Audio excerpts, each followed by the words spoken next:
Right, so here we go for another one. Back in the workshop, 2025. So this one, new project, is going to be making a quiver for arrows for cosplayers. Now I haven't done one before, so as with everything that I do, I'm going to start small and work my way up to the more elaborate stuff. But there's some carving on here, some stitching, lots of cutting out. So there's a few of them. Here's the patterns, how they come out, they print out again. And you can see near the top, half a pair of scissors. So remember what I said once before, is that when you cut them out, you end up with the scissors there at the top, and all you do is you match them when you stick them together. So like that kind of thing. Anyway, you'll see me do that. So let's get on. So we still need to trim some of these out. So when you print them out, they've actually got other lines, cut lines. So just cut along them. It doesn't have to be absolutely accurate, it's just to get the shape of things and generally where everything is. So it doesn't have to be absolutely accurate. Oh, not to forget, you're going to need a pair of scissors and some tape. This is decorator's tape. It's just paper tape with a little bit of sticky on it. So we cut all these out. Right. Okay, so with when you print it out, you get a load of paperwork and stuff. You get one piece that's just the from the guys who make it, just giving you a few email addresses and stuff. You get one that's got build notes on it, explains if there's any particular things that you need to look for, such as where to start your stitching and all that stuff, because sometimes there's like 10 holes, but you're supposed to start your stitching on the second hole, not the first hole. So that kind of stuff. So don't chuck them away, keep them with you and keep looking at them as well. You also get this one, which is basically a plan of how all these go together. So keep that one to one side for now, because that's the one with the straps on. I'm going to take these ones now and put these together. So I've got A6, which is that one there, and A5, which goes next to it. So you just look at that, look at these, line them up, make sure the scissors go together like that,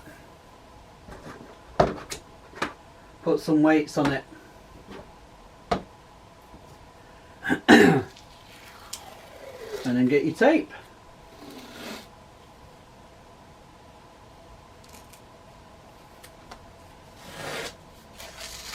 And just put your tape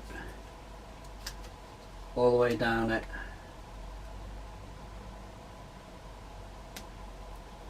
It doesn't have to be perfect. It's just a rough plan. Remember that. It's just a rough plan. What I do is I take the excess, roll it over, stick it on the back, because it just helps keep it all together. And you can see how the scissors have come together. And you know, obviously you check out your lines and things, make sure they match up. Don't overlap them. Do not overlap them, because you've got so many holes that you need to have. Right, so next one is on the plan is A4. Take A4, stick that to A5.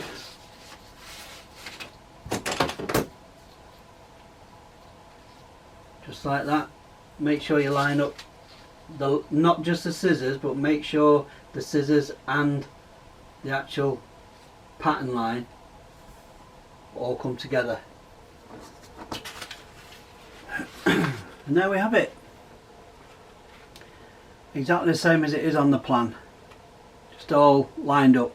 Just be careful though on some of them, because some of them the printouts don't meet up properly. Like on this corner bit here where these lines join up, these two pieces, there's actually a hole that if you keep it as a separate hole it doesn't match up, but if you overlap it onto the hole on the other page it matches up. So I've counted on the plan how many holes, and it said 48. Now I counted the holes there and it says 49, so that makes you think that you overlap the hole in the middle.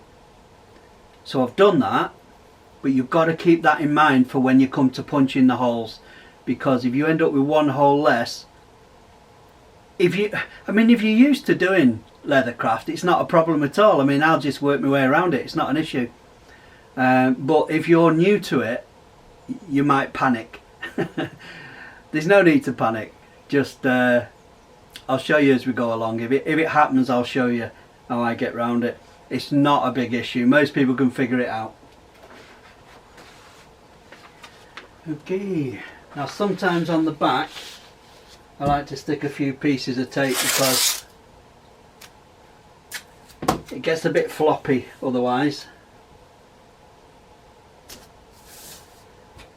And you think, well, how can you see the holes if you've got tape all over it? Well, you can see through the tape.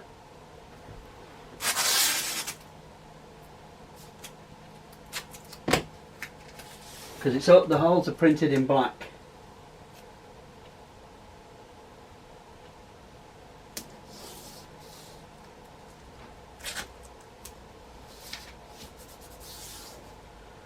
And yeah, you can see through the tape where the holes are.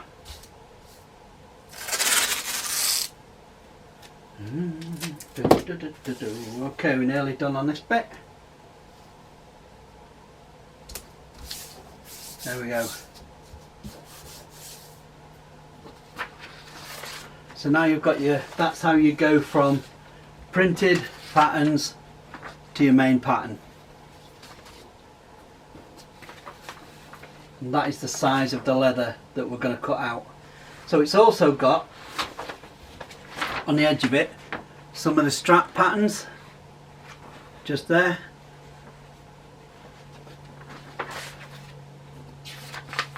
So don't go losing this, because this one here, the end piece, is actually on that pattern there, and you can see it there. There's a pair of scissors where you join them together.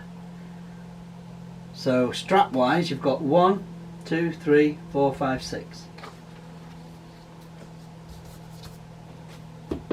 Okay, so the next thing we're going to do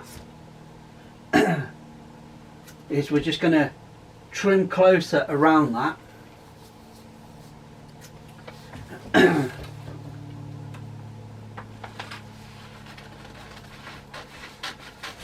Because we don't need all that paper. But just be careful, if you've got other patterns attached to the same pattern, like those ones on the corner, be careful you don't cut them off. Or if you do cut them off, make sure you keep hold of them. That's really what I'm trying to say. See, that's just dead paper, that, isn't it? Don't need that. Now, I've got me extended patterns on this corner here. So I'm going to take them off, but I'm going to be careful I don't cut through them.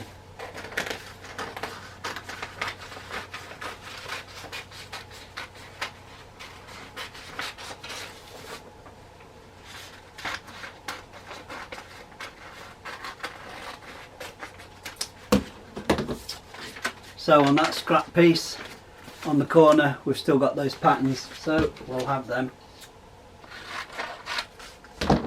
Keep hold of those, scrap that bit.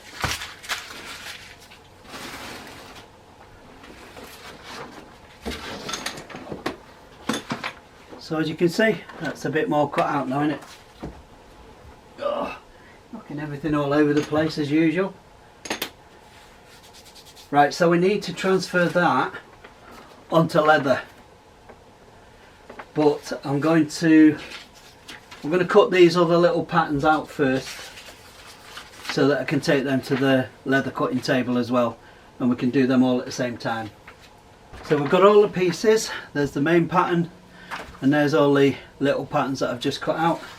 Just leave a bit of paper around the edges of them so you can use the tape. So we need the patterns, we need the tape,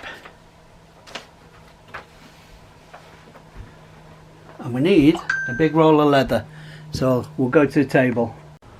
Okay, unfortunately I've had to move everything outside because I've got no table big enough inside to cut the leather on. So we get a big piece of leather. Get your pattern. Now the leather's upside down. You don't want to be doing your markings on that side. So turn it upside down, turn the pattern upside down. Find a decent bit of leather to put it on. Now once we've done that, you just go all the way around. Just cut a piece of leather big enough to fit that on. So you can work with it. If you cut a piece out, you can work with it in your workshop. You can't work with it out here in case it starts raining. Cut that piece out.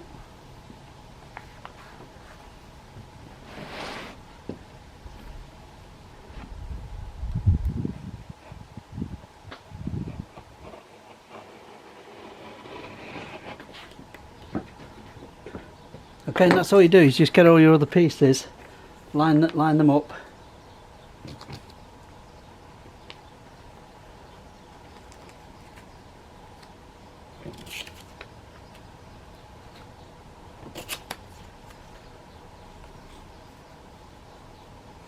Line them up, cut a piece of leather off big enough that you can play with in your workshop, and then you can take them inside, work on them in there. So we're going to go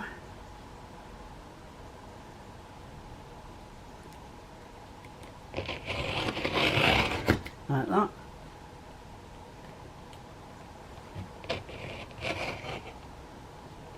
Like that. And like that.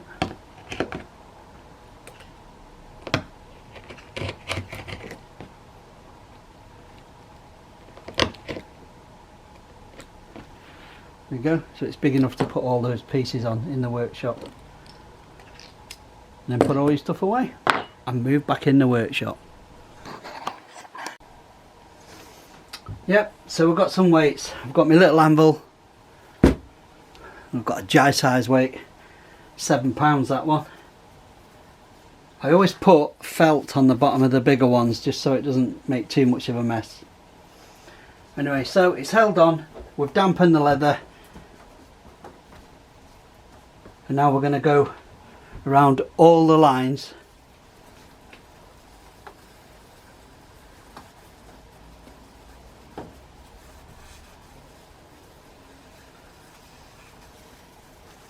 Just like this.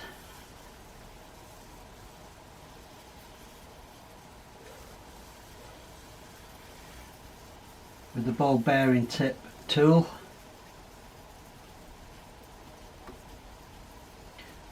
Now try and keep it in one smooth run, because if you start doing this, it literally ends up looking like that on the leather.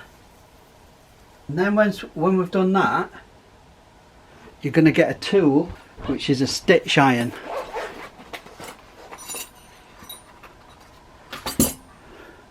Similar tool to that, and you're going to put it in all the holes. Now you can use them, but sometimes they don't match the actual hole itself, so you can either use a sharp awl and do individual holes, or you can just use a single stitch iron, a single one, and just use that to do. I tend to do that most of the time, to be honest. Takes a while, but you get it done. Also, trace around all the pattern that is on it as well. And once you've done everything that's on it, including any holes that you're supposed to cut out, make sure you mark them. Anything at all. Don't throw your pattern away. You might need it later if you've missed something. And once you've done all the holes, all the patterns, everything, then you can take it off and see what it looks like. So I'll see you when I've done that. Right, now take the weights off. Done all that. Have another check, make sure. What I do as well, when you can put the pattern on, and you can use a stitch iron and poke your holes all the way through. If you wanted, you can do that, but I don't do that. I like to do the extra checking, so I just use an awl like that, hold it like this, and I just prick all the holes. And what I do is I start off with hole number 1, and then I go around and like 1, 40, 70, and just indicating so many holes, because I've found that in the process of building it, sometimes you have to go back to the pattern, and rather than have to count every individual hole all over again, you've got it written down. So I think I've got everything. If not, I've still got the pattern I can come back to later. So let's peel it off, shall we? And you see, you'll notice that with this decorator's tape, it leaves hardly any mark at all, and the little blemish that it does flattens with your fingers, and as you're doing all your tooling and buffing and things later on, that all disappears anyway, if there's any there. So taking the pattern off carefully because I want to save it. Bend them over, because they just, if you just fold them over, them tabs, because it just adds to the strength of the pattern, because you might want to make another one.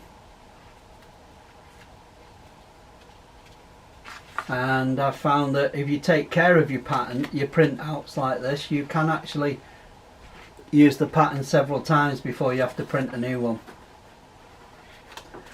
and it saves a lot of work.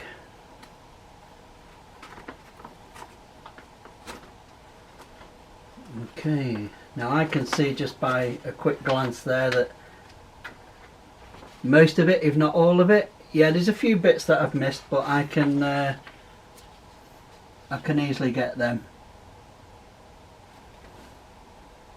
Okay, I've noticed a bit here that I've missed off the line, so if I put that back there, feel with me with the end of it where the line is, and then just draw the line in. And then there's this one here, and I think this one here. Now we'll go back, have another look, see if I've got all the bits that I want. Nope, there's a bit there that I've missed. Come all the way around. You see, this is why you don't take your pattern off straight away. Just leave enough stuck on that when you flatten it back down, it's still in the same position that it was in. You don't end up getting double lines all over the place.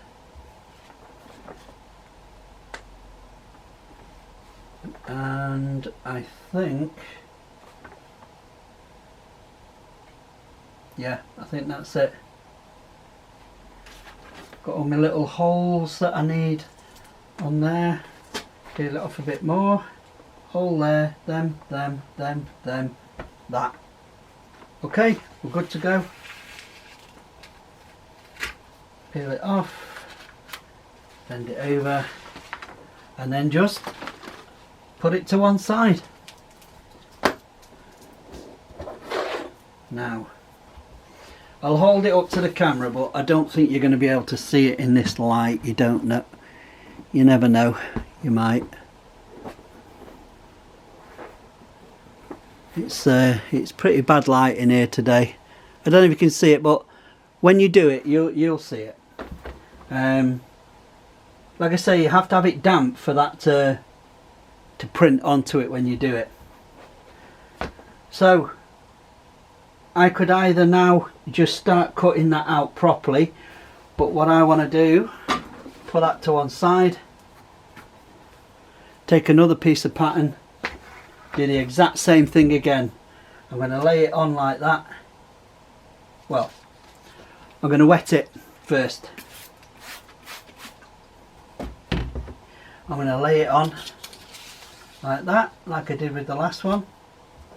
I'm going to tape it on, and then I'm going to take my tool, draw around it, use my awl to mark any holes,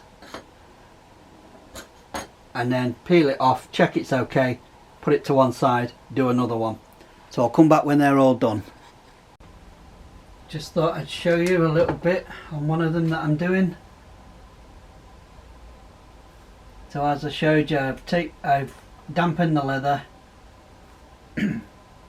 taped the pattern on, and just using the ball bearing on the end of this tool, I just trace the lines. There's a hole needs punching there, so I circle that. There's one there, so I've circled that, and a line that needs splitting, so I've done that, and that's that one done. So we peel it off, and you can see it on there. I mean, you might not be able to see it, but I can. There we go. And then just trace around it.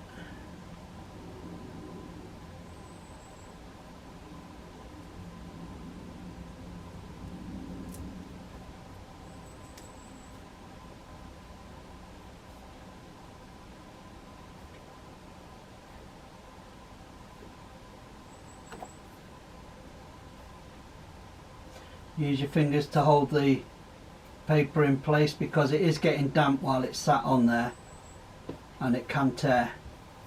Okay, so I've done the outline, and now I'm just going to use my awl to mark where the holes will go later. Now, like I said, some people like to just punch the holes directly through while they're doing this. It's just my personal preference that I don't. I like to do it nice and slow, be careful what I'm doing, and do the job once rather than rush through it and miss something. I just feel that by doing it like this, I'm paying more attention to each hole that there is, and then I notice whether there's one missing, or because sometimes the printing doesn't work out properly and you end up with gaps. Anyway, so it's a personal preference if you want to do that or not. But me, I do it like that. Pull it off.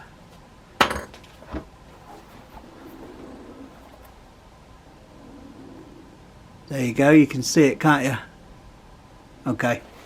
That's what they all look like when you've done them.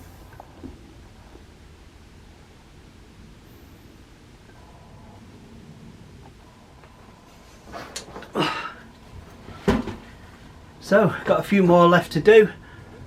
Adjust that camera.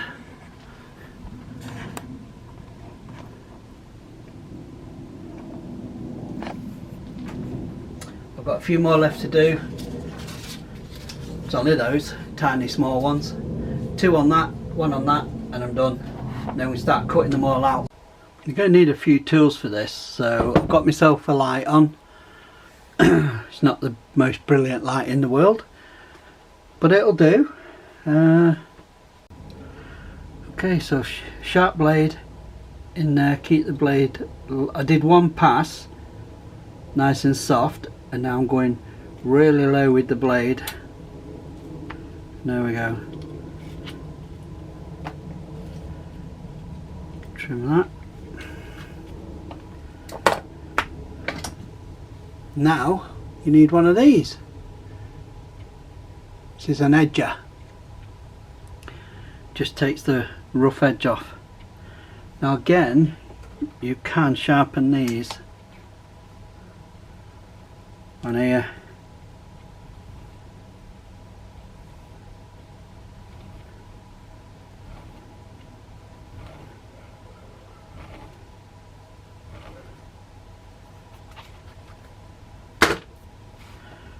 And then we just, you get these pieces coming off the edge, and it makes it nice and smooth and rounded off. You get all different size edges. You get some that will take huge strips off. You don't often need them. More often than not, it's just these tiny ones that you want.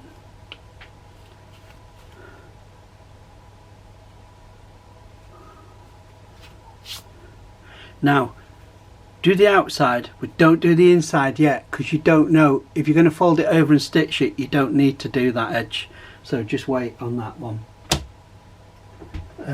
What else can we do on this? Oh yeah, we can put that to one side. Get yourself a chunk of leather. These are just old bits of leather. Put it on there. Find my stitch irons, and like I said before, I do them in my punches, not my stitch irons. I do them individually.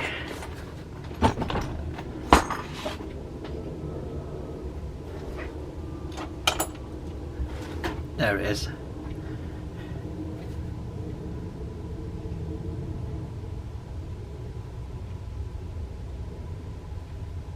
So,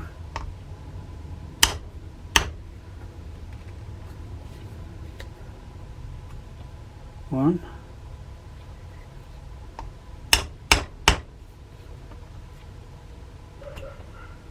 two. Now, I'm not going to use the edge of that because it can mark it. What I do like to use is the flat of the anvil, upside down. And put it on. Through. Anvil. There you go. It's just to hold it down and keep it smooth while you're doing it.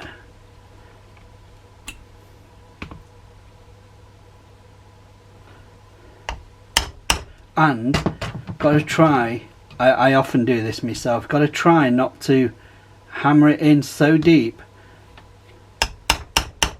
that the edges of the tool actually mark the leather.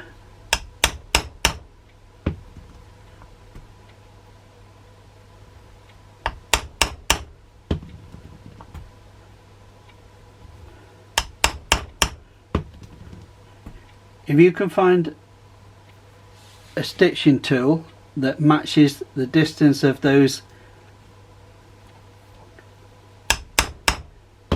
holes, then you can do it with a proper one with lots of spikes on.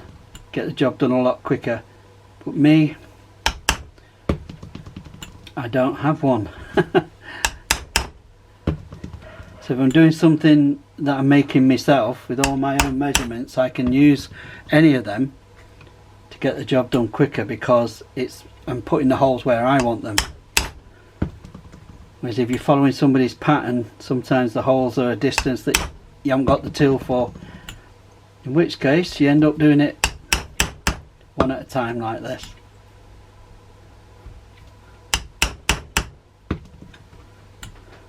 But I don't mind. I do this as a hobby for a bit of fun, to relax. And God knows we need to relax these days.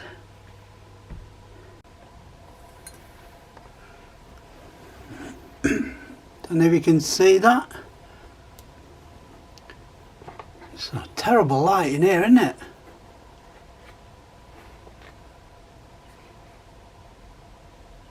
Yeah, anyway, I've gone over the actual outline with the pen refill, and just so I can see it. Now I'm going to try and carve it. So we'll see how we go on. Let me just move that out a bit. So we're going to use one of these. I've sharpened it on there, on the strop, with the Smurf poo. And now we're going to carve it. As long as I don't blind myself with these lights. I've got lights on everywhere. I've got two main lights and 2 lamps, and I still can't get it to light up. If anybody knows anything about lighting and things, I'd appreciate somebody letting me know. Problem you have is shadow.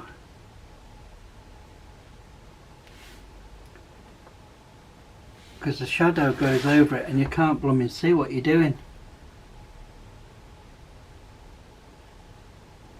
That way's not too bad. I'm sorry I can't see this better. I'm just going to do a bit and then I'll try again in the daylight tomorrow. Maybe we'll have better luck seeing what I'm actually doing. But for anyone who's not aware of what's going on, we're using this this knife to, it's called a swivel knife because it swivels like that. Put a finger there and then just kind of hold it. Now I've got one with I get sore fingers, so I've got a big chunk of rubber on them. You see them without them, you see it with them. If you have sore fingers, that's the way to go. And then you just keep it nice and sharp and you just put the corner on it, tilt it slightly up, and then just drag the blade along the line. As for how deep you cut, well, it's I've got to say it's trial and error. Once you've done it for a while, it's easy because you remember. It's like muscle memory. You remember it of how hard to press and whatnot for different thickness leathers. But just do it nice and easy. I think if you go about halfway through the leather, the thickness of whatever leather you've got, that's a very rough guide. But really it's down to you. If you don't go very deep at all, you can't really tool it very well. If you go too deep, you end up seeing the actual flesh side underneath. So you kind of want to go half and half.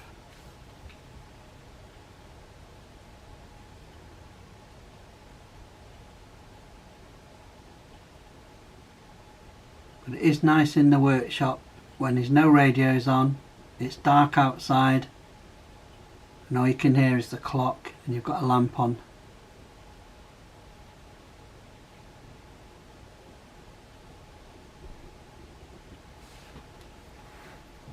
Really nice.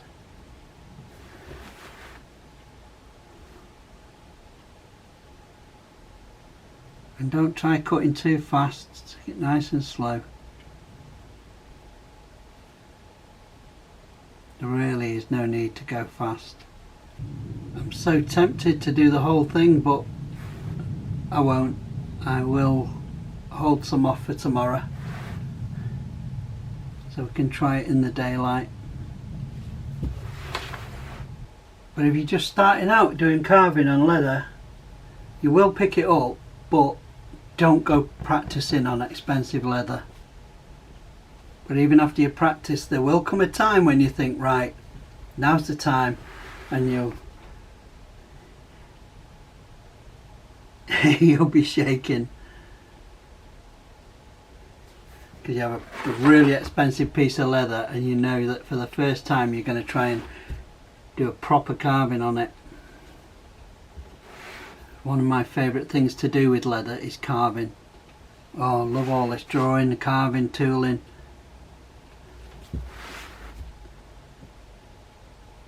You do need a soundproof room to do it in though.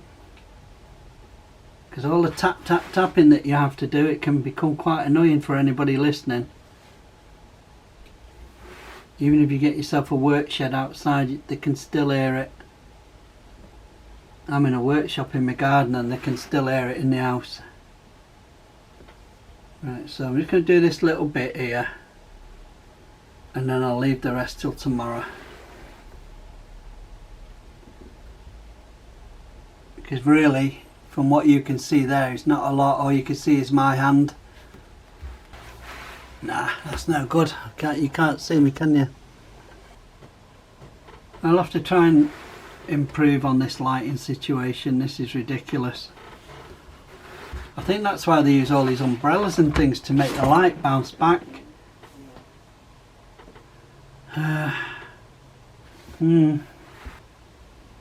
Because what I'm looking at is lots of light, but on the camera, you see my hand, you can see all the light there, but by the time it hits there, it just goes orange, which is really strange.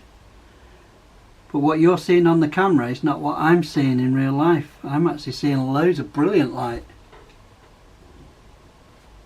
And these are just the cutting lines.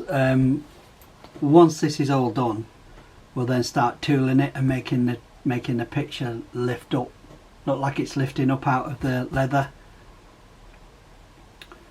Okay, one other thing we can do before we go is we can take the edging tool again,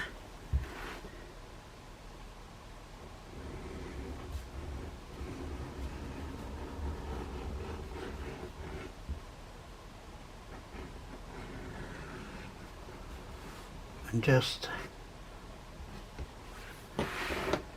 edge round it.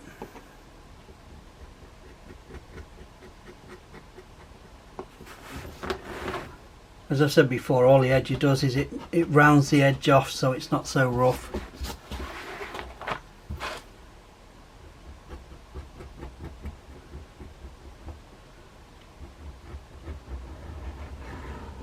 And if you can get it in one go like this, it makes it even smoother.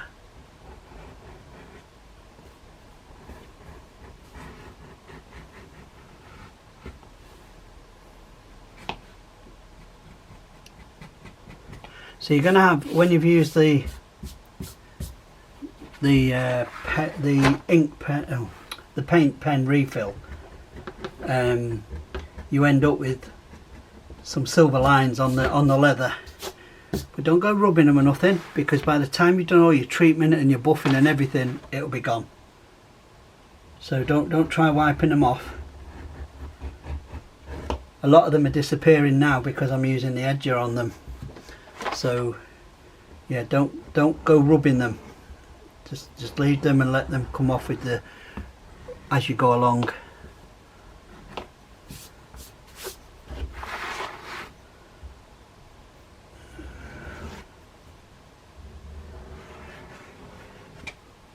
Oh, that was a nice one. Look at all that. And I think that's it. I think we're done. Yeah, okay. Nothing else I can do till tomorrow then. We're just going to have to wait. I'll leave everything as it is. Turn everything off. And the next time you see me, it'll be daylight. For some reason, I can't get this to brighten up. I'm going to have to look into it. See what I can do. It's just, it won't brighten up no matter how much I try.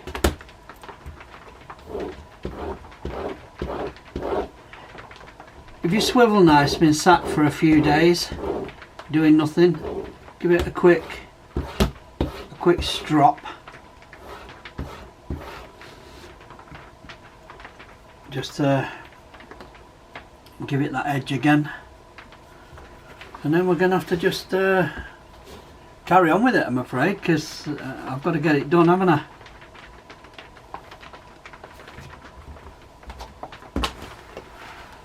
So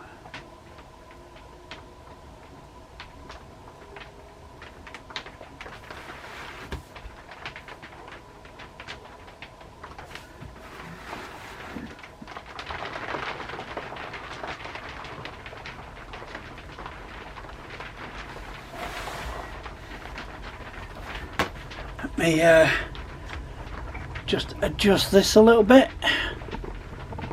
It's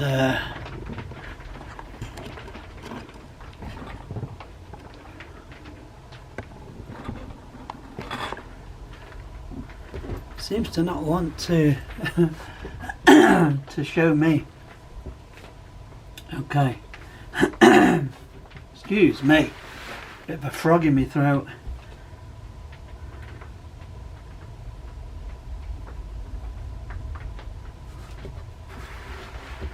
Nice and slow when you're doing your curves. There's no need to rush anything.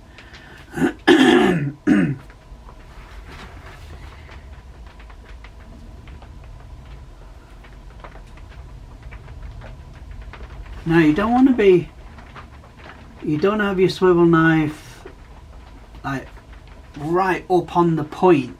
That's not what you're doing. You put the point on the corner and then drop your swivel knife to about halfway along the blade, maybe even 3/4 if you can, and that should give you a that should give you a half decent cut.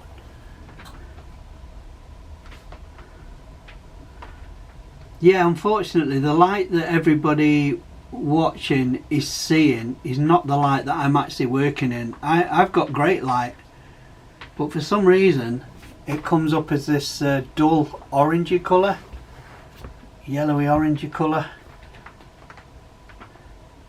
I'm going to have to look into how photography people do it. They use them umbrella things that throw the light back or whatever.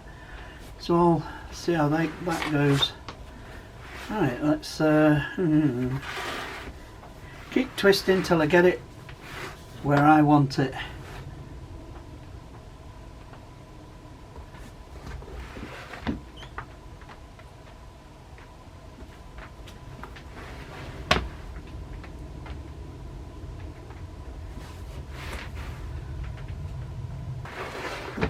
And now we start off in there.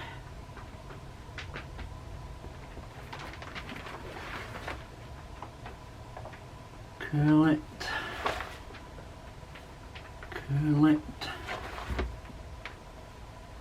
curl it, and just keep curling it until you get it all the way where you want it, nice and slow.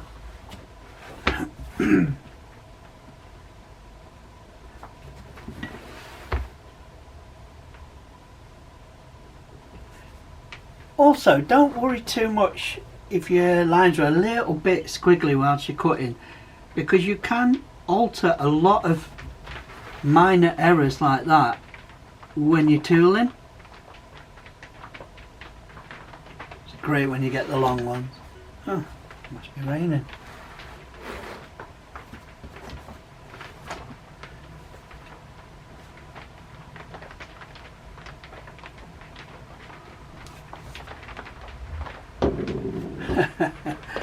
It's very difficult to get it in a position where you can actually see me doing it.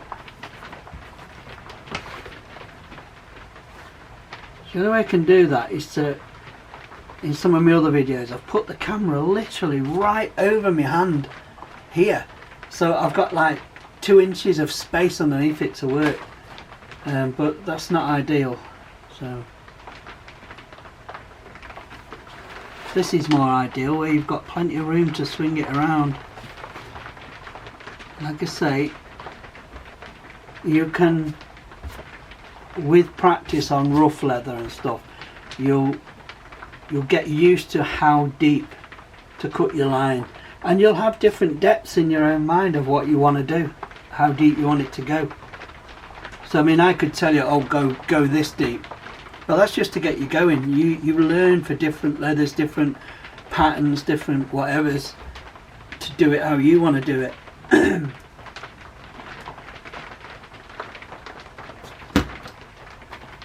Right, let's get some holes punched. Okay, so we're putting some holes in now around the edges. And there's another one here. Just using our punch set.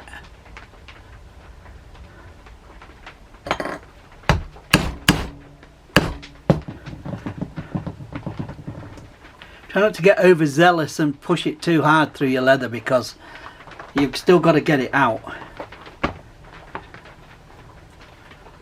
Where we got one? Nothing there, nothing there. Oh, there's one.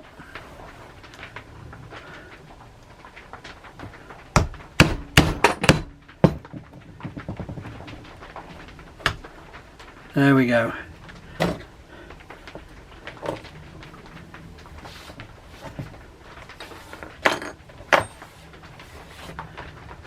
And these things you find everywhere in an art shop, craft shop. Right, so we also need a much smaller one.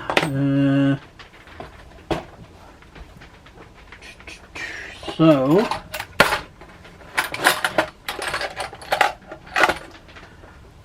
let's try this one. Very small. Because we've got very tiny holes. I think there's going to be like a lace or something through there.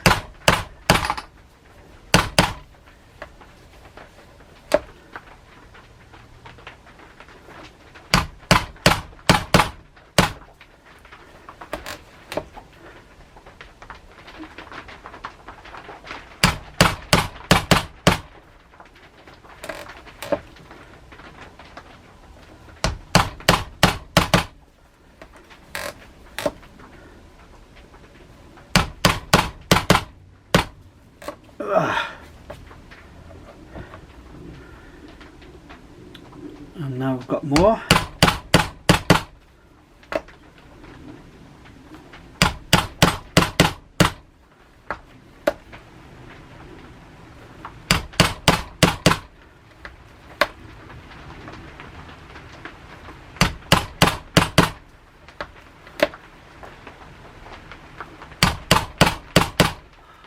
Quite a lot of these actually. So we'll come back when that's done. You'll know as well whether it's ready, because if you just find a little bit, take your tool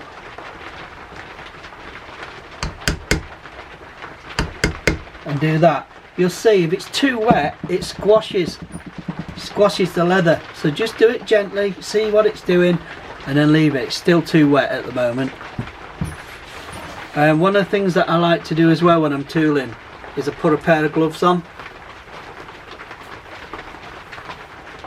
my hand that's holding the tool, because as you're going along, you're dragging your fingernails on the leather, and you don't really want it marked like that.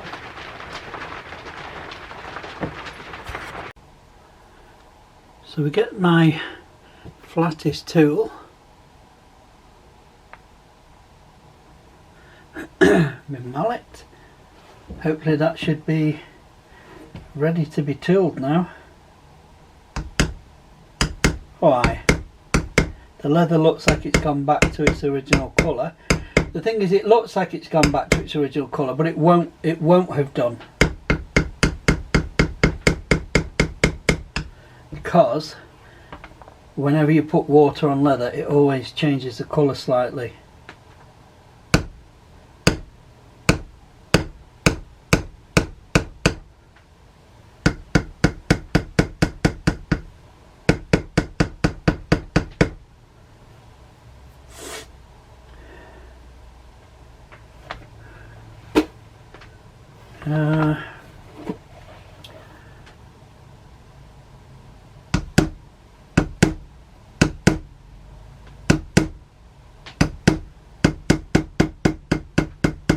Again, don't be in too much of a rush.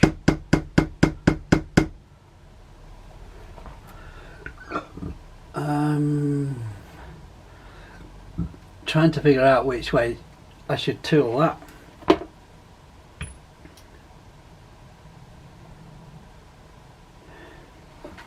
Yeah, I know. So So I'll go like that.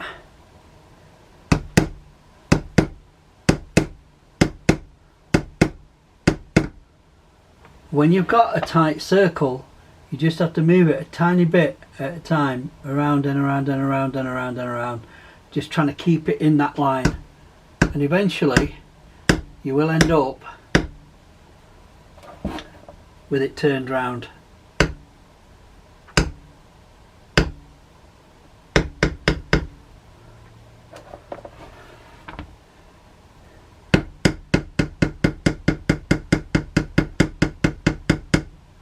There we go. Now, one thing I have forgotten at the moment is that we need the really wide tape, because when you're tooling the leather, it's actually spreading the leather. We don't want to do that if we can help it. So take some of this tape. We know that it's there.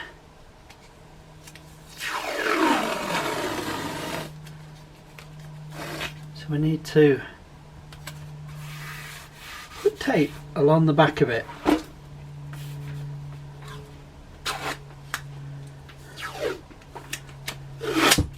Whoops, and that weren't very good, was it?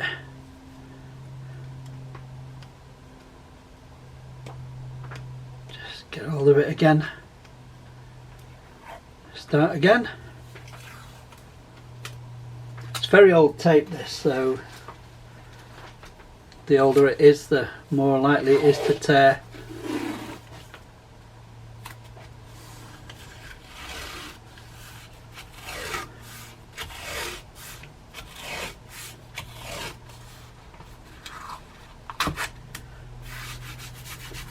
There we go. And put the tape on the back of wherever you are tooling. We can tidy these edges up in a minute.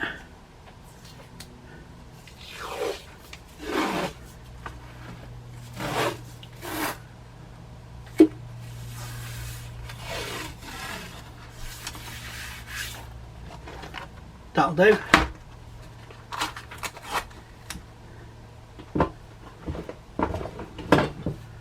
Now, scissors. Now I'm not going to take them right off at the end, because you do need to be able to pull it off. I will just tidy it up a bit.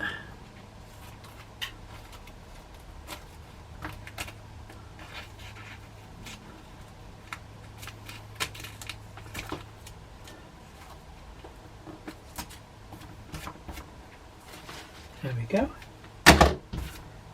Right, see? And it's on the back of where we're tooling. And what it does, it just kind of helps the leather to stay together whilst you're hitting it, and stops it spreading quite so much. It's still going to spread, but not quite so much. On this particular occasion, it's not such a problem. But on very detailed work, it could be a bit of an issue. But this is very basic, a very basic pattern. I wonder if I can zoom in a bit for you. There we go.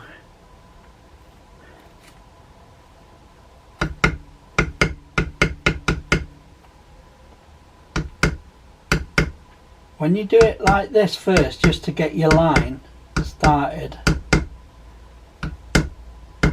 you do end up with marks like off the tool.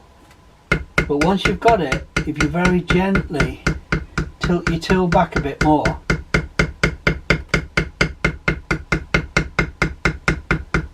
and just do that, and it very gentle tapping will take all them marks away, and you end up with a smooth line going round. Oh, what have I done? There we go.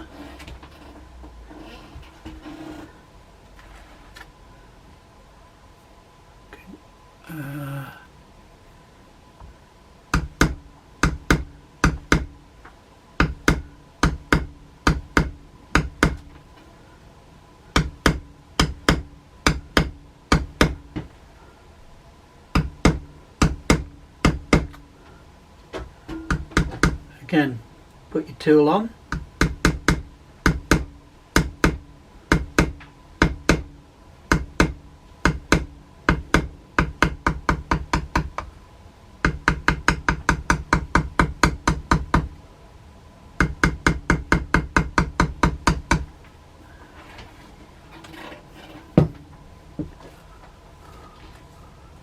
Let me just tilt this down a little bit. There we go. Might be able to see me tooling it now.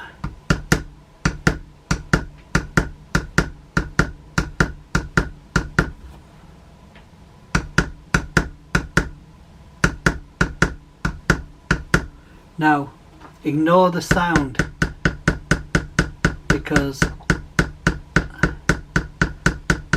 I have had a lot of practice at this, and I can do it a lot quicker than you should be doing it.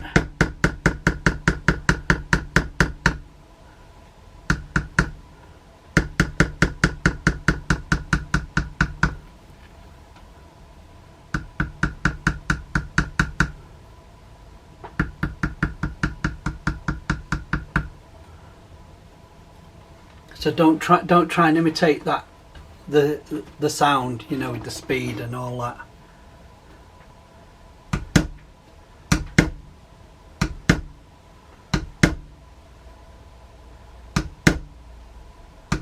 So go very slowly just to get the initial line started.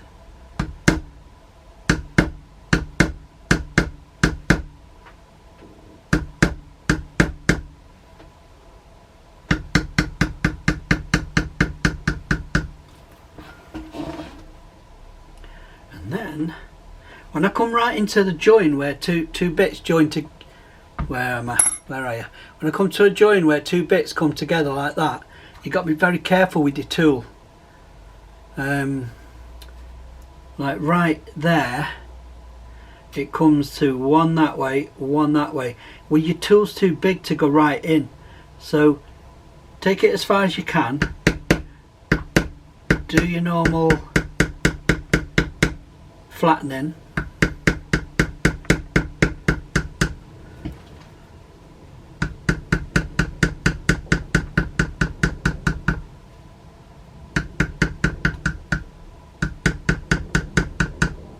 Yeah, and then just lift your tool up a little bit at that end, and be very careful that you don't mash down the other side. And if you have to leave it, leave it. It's a damn sight better than flattening it down when you don't want to.